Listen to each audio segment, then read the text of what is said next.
Welcome to the T2 Hubcast. Join T2 and guests as they discuss all things personal and professional development. The T2 Hubcast, brought to you by the People Performance People.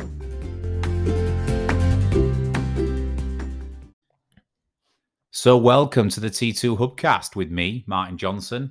And me, Dale Barratt. Dale, welcome. Hi.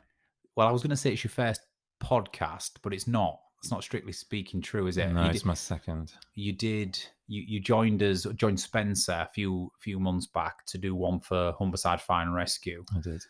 Although I'm not so sure we published that to the wider published domain. It was more for the sector, wasn't it? Yeah, it was. Yeah, it was more to run internally to inform our incident commanders. Yeah. Yeah.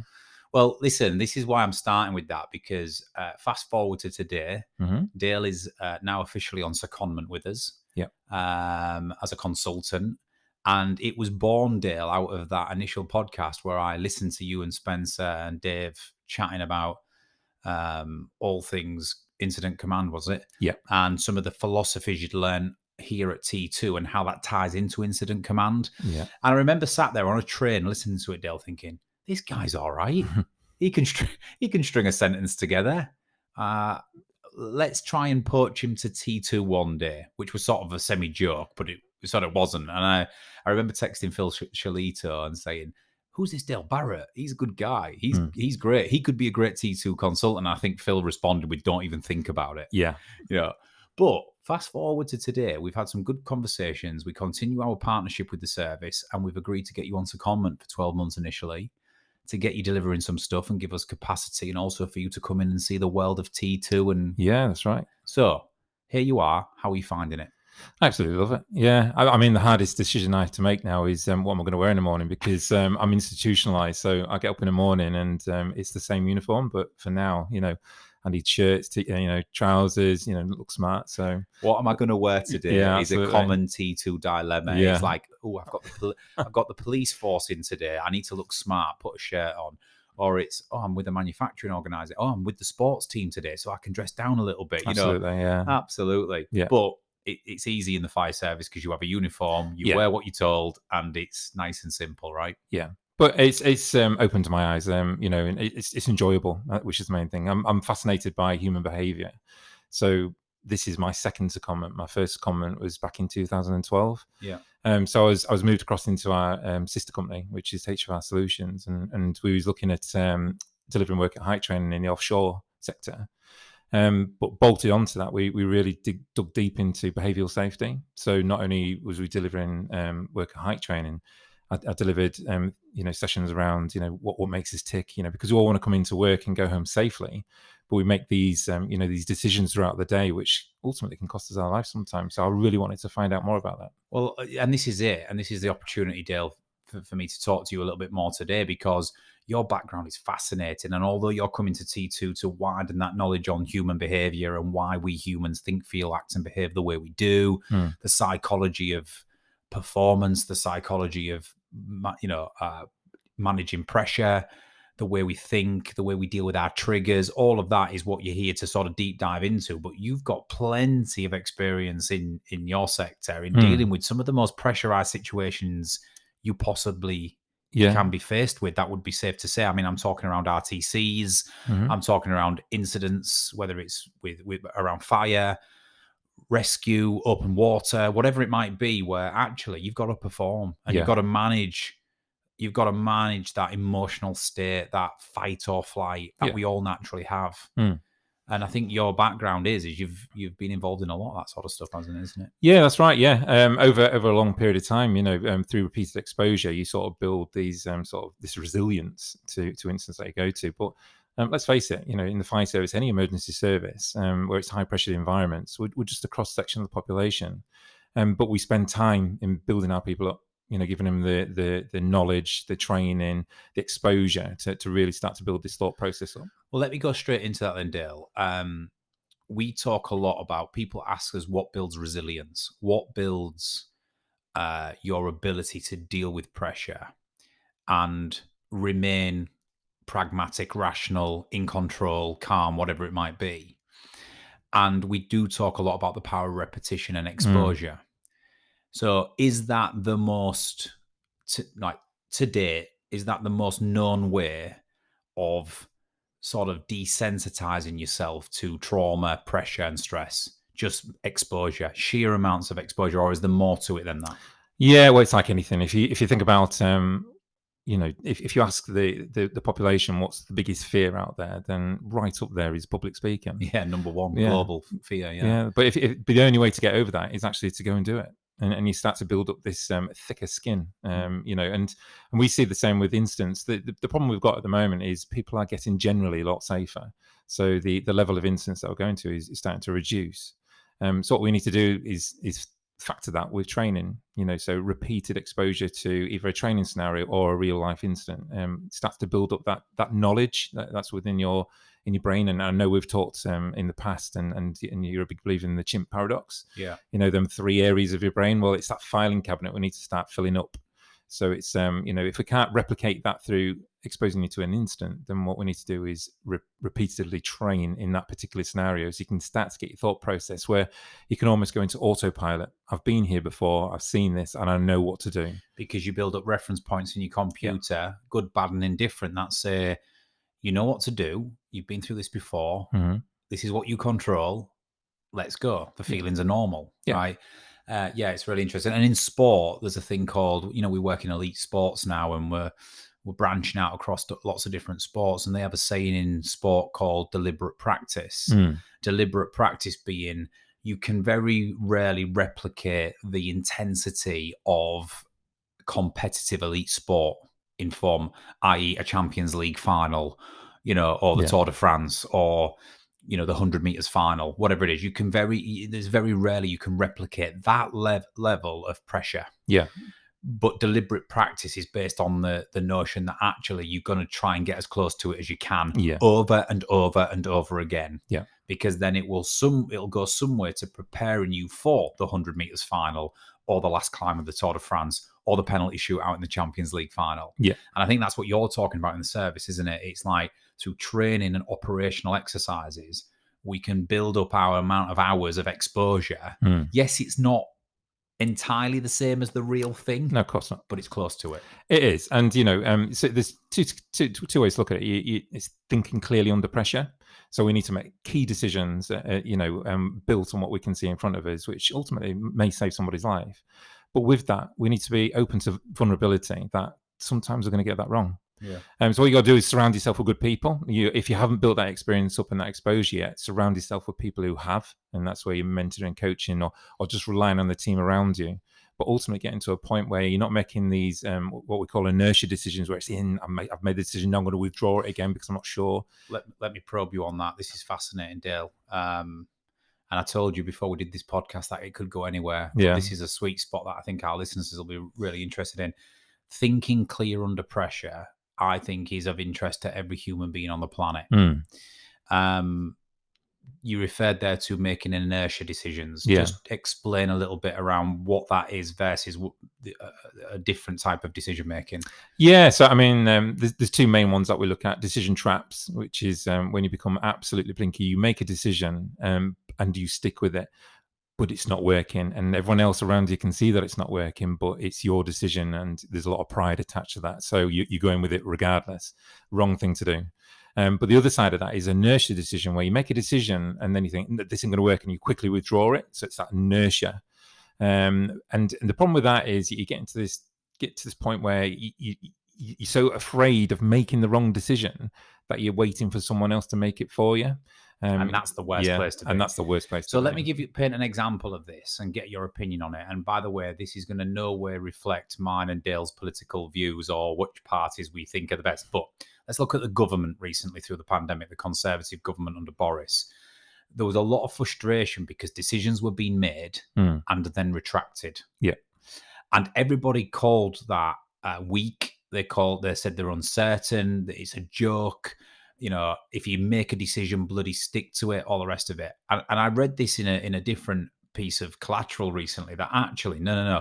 It's a very brave thing to retract a decision when the data or the evidence now is telling us something different. Yeah.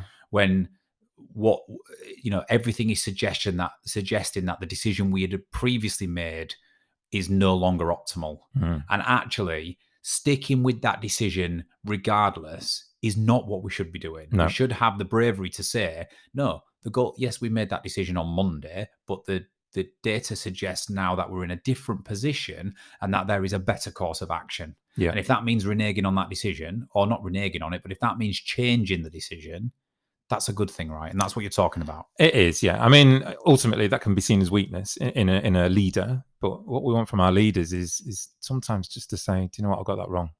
And that's that vulnerability we talk about, and that gives you credibility. And especially when you go to incidents, we are only human and we're fallible, and we'll make mistakes. And sometimes we haven't got that full situational awareness that we need. You know, we've missed something, because you do get caught up in the moment, and it is trying to think clearly under pressure. But, you know, in high pressure environments, when you have to make snap decisions, they're not always going to go well. But, you know, in the end, when we look at it and think, actually, I made that decision and it was wrong. If you can demonstrate that to the team, that's when you get your buy-in. Yeah. It's really powerful. So keeping on this line then, I recorded a podcast recently with one of the greatest mentors I've ever had the privilege of serving under, Captain Richard Farrington, CBE.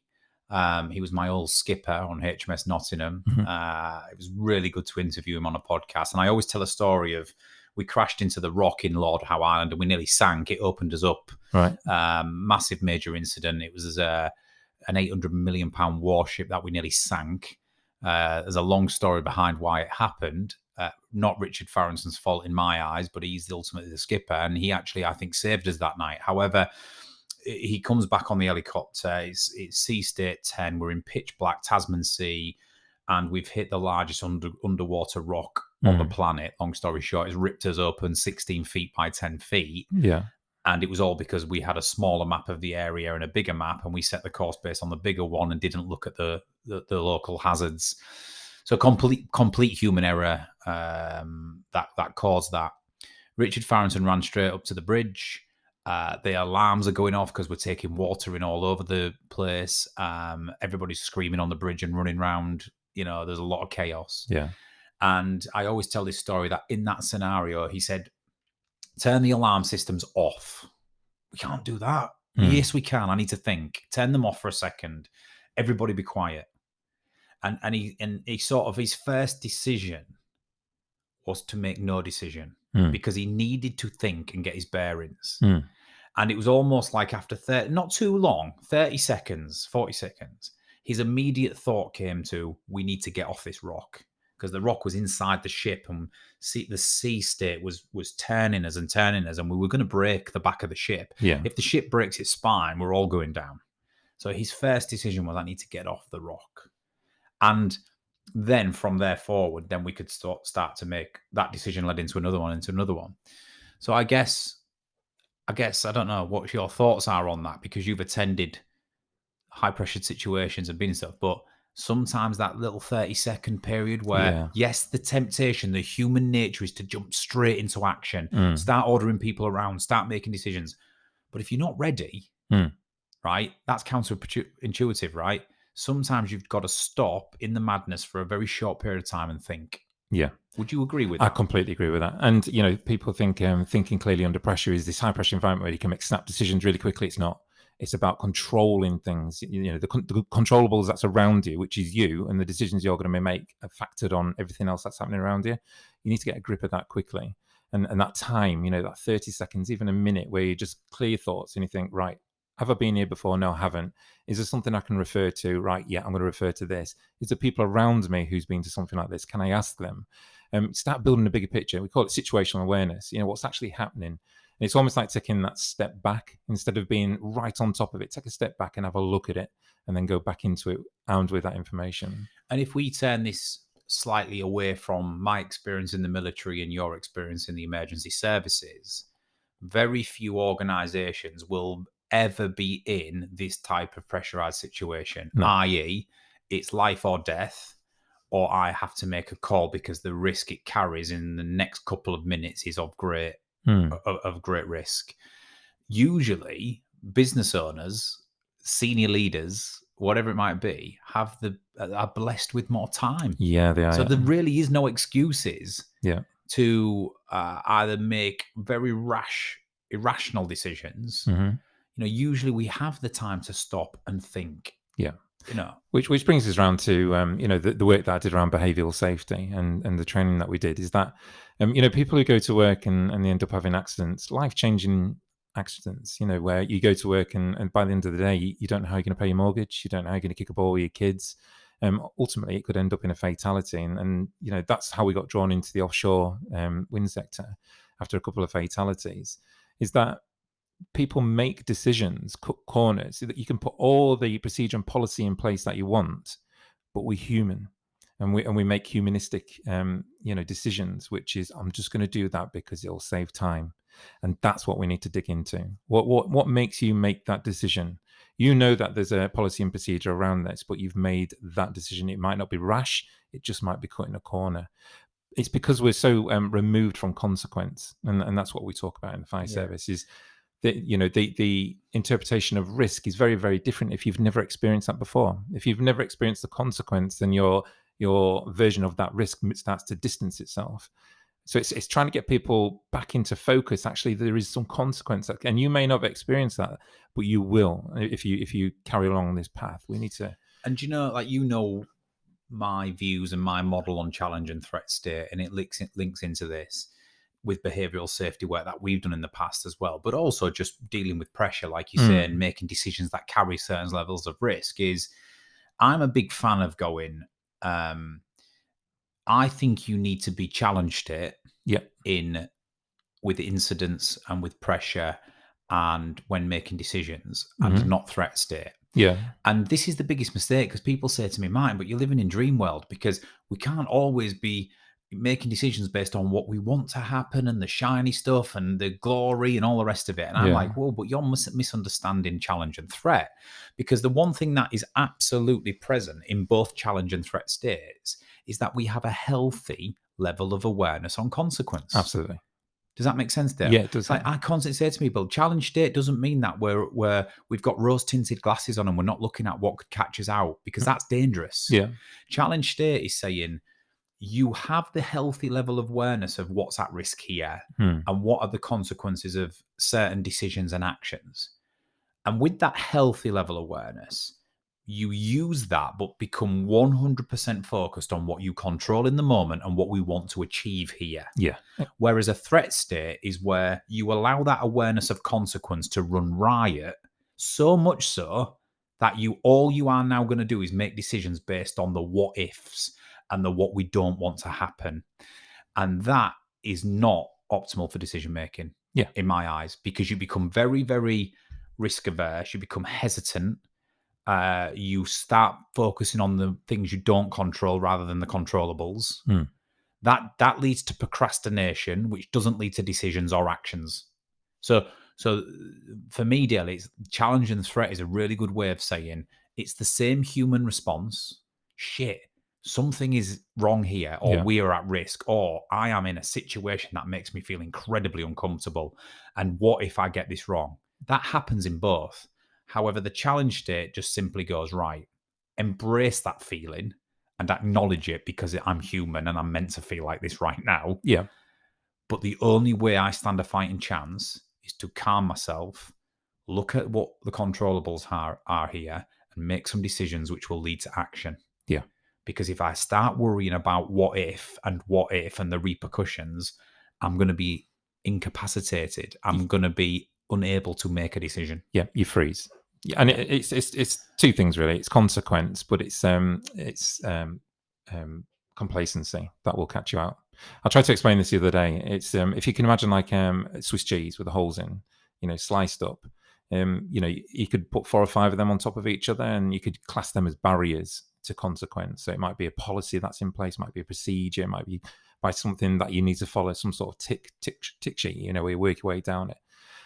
Generally, consequence will happen, and things happen when all them holes line up, and we go through them barriers, and they can be quite easily stopped at any point, through a policy or a procedure. But like I say, when them holes line up, that's when you get your problem, and it could be ultimately costing somebody's life, or a process, or you've missed a sales, or you've done something where that consequence becomes real. So let's bring this to a much less pressurized. Let's steer this whole podcast on the thing of making decisions under pressure. Let's bring it to, your senior leaders, executives in an organization, whether it's public or private sector, you're responsible for people, outcomes, performance, safety, whatever it might be. Yeah. It's not quite, military sinking ship or RTC in the fire service, but it's certainly still a lot of responsibility, and it weighs on people's shoulders at times. Yeah.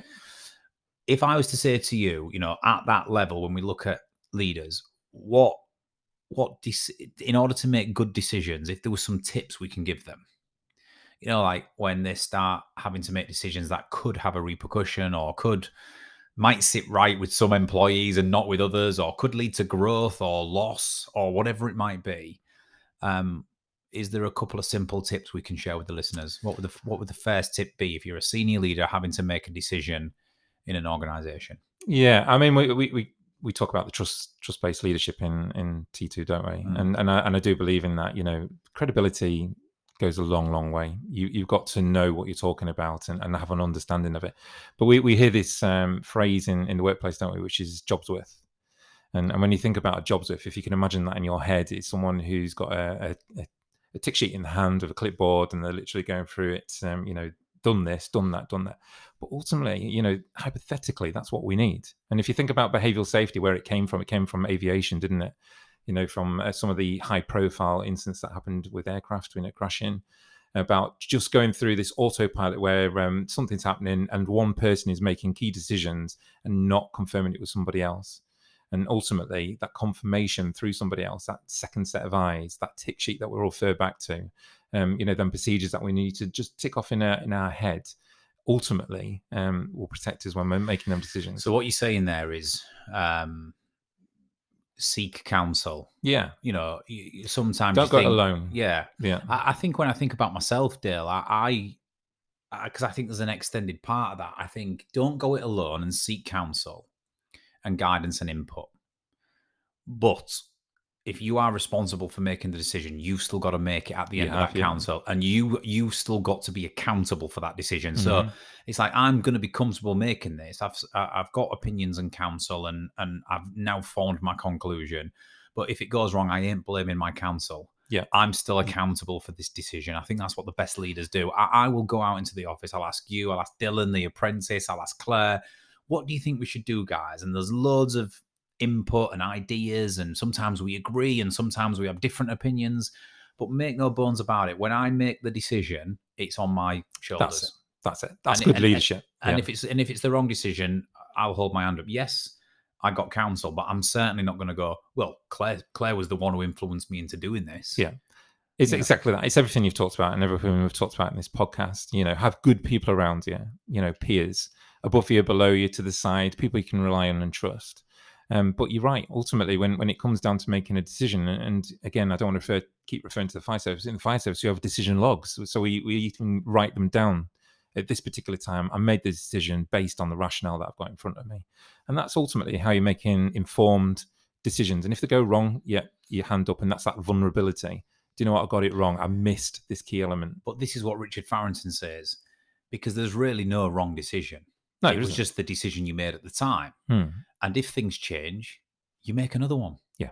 It's not eradicating your first decision. That first decision got you to point B from point A. What we're now saying is, that didn't really go as well as I imagined it to. So let me make another decision now based on what I've learned between point A and point B. Yeah. That might get me to point C and we achieve the desired outcome. So I've made two decisions, but the first one wasn't the wrong one. It just wasn't optimal. So I made another. Yeah. And I think that really changed my view on stuff, because it was like, people generally go, I made a good or bad decision.